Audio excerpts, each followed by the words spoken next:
अच्छा, उसके बाद जो हमारा नेक्स्ट इम्पॉर्टेंट टॉपिक है दैट इज़ द एसाइटिस। अब एसाइटिस क्या होती है? It is an accumulation of the fluid in the peritoneal cavity.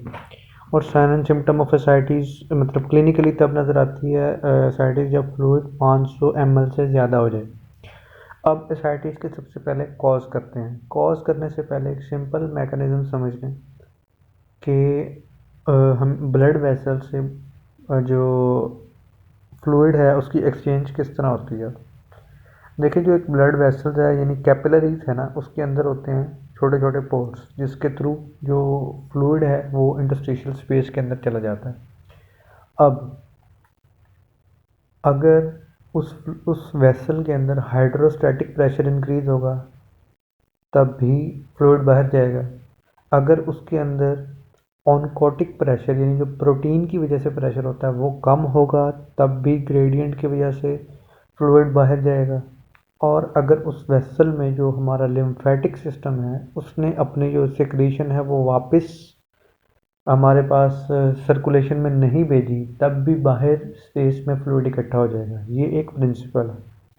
यानी वाटर का प्रेशर इंक्रीज हुआ, प्रोटीन का ऑनकोटिक प्रेशर डिक्रीज हुआ या लिम्फेटिक रिटर्न हमारे पास पूरा नहीं हुआ तब हमारे पास किसी भी जगह पे फ्लूइड एक्युमुलेट होता है। अब हम चलते हैं एसाइटिस के कॉज की तरफ। सबसे पहले इसके लिए हम एक रेशियो करते हैं SAAG, serum albumin and albumin of ascitic fluid gradient. Actually होता क्या है कि इसमें हम डिफरेंस फाइंड करते हैं कि सीरम में अल्ब्यूमिन कितनी है और एसाइटिक फ्लूइड में अल्ब्यूमिन कितनी है। अगर तो एसाइटिक फ्लूइड में अल्ब्यूमिन कम होगी इट मीन्स ये जो ग्रेडियंट है वो इंक्रीज होगा। सैग जो है serum albumin Asiatic fluid gradient increase होगा जब एसाइटिक फ्लूइड में प्रोटीन कम होगी। एसाइटिक फ्लूइड में प्रोटीन के कम होने का मतलब क्या है कि ये ट्रांसुडेटिव एसाइटिस है। ठीक हो गया। और अगर एसाइटिक फ्लूइड में प्रोटीन ज़्यादा है, अल्ब्यूमिन ज़्यादा है, तो ये ग्रेडियंट कम होगा। प्रोटीन ज़्यादा होने का मतलब क्या है कि ये एक्सुडेटिव एसाइटिस है। अब ट्रांसुडेटिव एसाइटिस क्यों हो सकती है हमारे पास?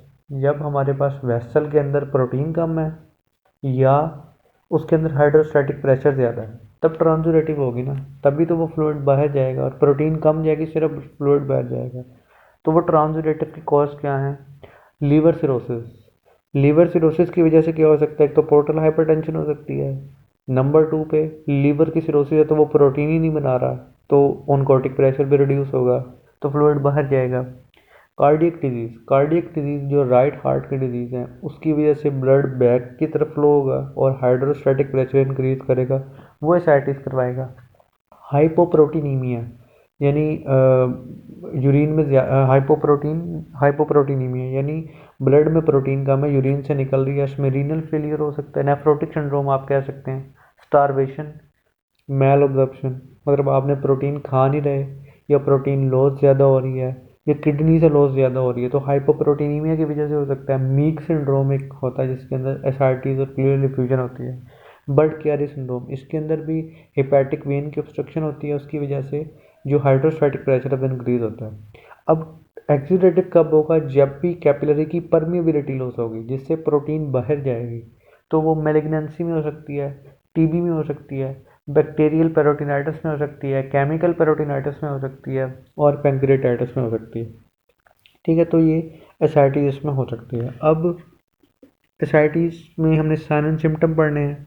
सबसे पहले जब आप क्लिनिकल मेथड करते हो बेड साइड में जीआईटी एग्जामिन तो आपको वहाँ पे शिफ्टिंग डलनेस और फ्लूइड थ्रिल मिलती है। इसके अलावा आपको फुलनेस ऑफ फ्लैंक्स मिलेगी, निप्पल इवर्टेड होगा बाहर की तरफ, वेन्स डायलेटेड होंगी, स्ट्राया भी आपको प्रोमिनेंट वहाँ पे मिल सकते हैं, जाहिर है जब अब्डोमेन बाहर की तरफ आएगा। अच्छा, उसके बाद हमने इसकी करनी है इन्वेस्टिगेशन। इन्वेस्टिगेशन जो फर्स्ट लाइन ऑफ या इन्वेस्टिगेशन ऑफ चॉइस है फॉर एसाइटिस वो अल्ट्रासाउंड है। ये एमसीक्यूज है। Ultrasound is an investigation of choice for ascites. उसके अलावा एसाइटिस वाले लोगों को प्लूरल इफ्यूजन भी होती है तो आप एक्सरे चेक करेंगे, एक्सरे भी करवाएंगे उसका। इसके अलावा पैरासिंटिसिस उन लोगों में करते हैं जिसमें अल्ट्रासाउंड यानी ओबीज पीपल है, इसमें अल्ट्रासाउंड का रिजल्ट ठीक नहीं आ रहा है तो आप पैरासिंटिसिस कर सकते हैं। इसके अलावा पैरासिंथेसिस करने से ही आपको यही सैग का पता लगेगा। सैग इसी तरह आप काउंट करेंगे, serum albumin and Asiatic fluid gradient. अच्छा, उसके बाद आपने करनी है एसाइटिस की मैनेजमेंट। एसाइटिस की मैनेजमेंट करने के लिए सबसे पहला आपने जो स्टेप उठाना है वो आपने ये उठाना है कि आपने फ्लूइड, वाटर और सॉल्ट की रिस्ट्रिक्शन करनी है, क्योंकि बॉडी में ऑलरेडी फ्लूइड ज़्यादा है, तो आपने फ्लूइड और सॉल्ट की रिस्ट्रिक्शन करनी है। उसके बाद नंबर 2 पे आपने जो जो जहाँ पे जो मेडिसिन की तरफ आना है वो आपने आना है, सबसे पहले आपने डायूरेटिक यूज़ करने हैं। डायूरेटिक आपने जो यूज़ करना है वो करना है स्पायरोनोलैक्टोन। अब ये बात याद रखिएगा कि लीवर सिरोसिस जब होती है ना, तो लीवर एल्डोस्टेरोन को डिग्रेड नहीं कर सकता। ठीक है, ये उसको डिग्रेड नहीं कर सकता, तो एल्डोस्टेरोन की वजह से भी वाटर और सॉल्ट रिस्ट्रिक्शन होती है, उसकी वजह से भी एसाइटिस होती है। तो आप स्पायरोनोलैक्टोन क्यों चॉइस कर रहे हैं? क्योंकि वो एल्डोस्टेरोन का एंटागोनिस्ट है। नंबर 1 चॉइस ये है।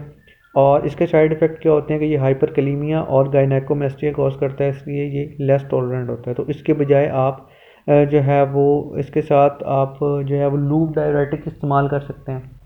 अच्छा, तो अगर इससे ठीक हो गया तो इट्स ओके। लेकिन अगर पेशेंट को 400 मिलीग्राम स्पायरोनोलैक्टोन और 160 mg फिरोसिमाइड देने से भी एसाइटिस ठीक नहीं हुआ, तो इसको हम डायरेटिक रेजिस्टेंट एसाइटिस भी कह सकते हैं या रिफ्रैक्टरी एसाइटिस भी कह सकते हैं। उसके लिए आपने क्या करना है?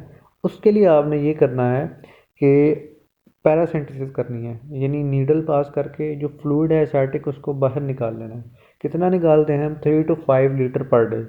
और इसके साथ साथ आपने वो फ्लूइड को निकालना है बाहर और एल्ब्यूमिन उसको रिप्लेस करनी है, यानी 1 लीटर जब आप फ्लूइड निकालेंगे तो आपने 6 to 8 ग्राम एल्ब्यूमिन उसमें डाल देनी है।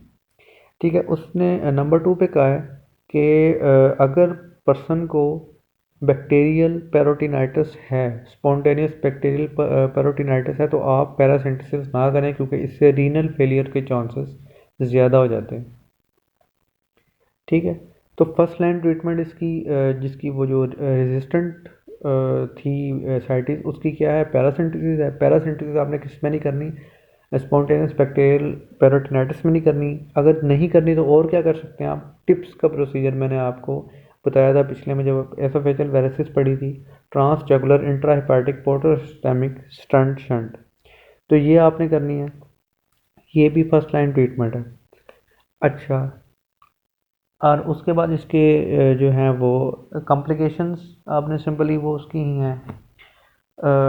ये कॉम्प्लिकेशंस आपके पास एसाइटिस की हैं।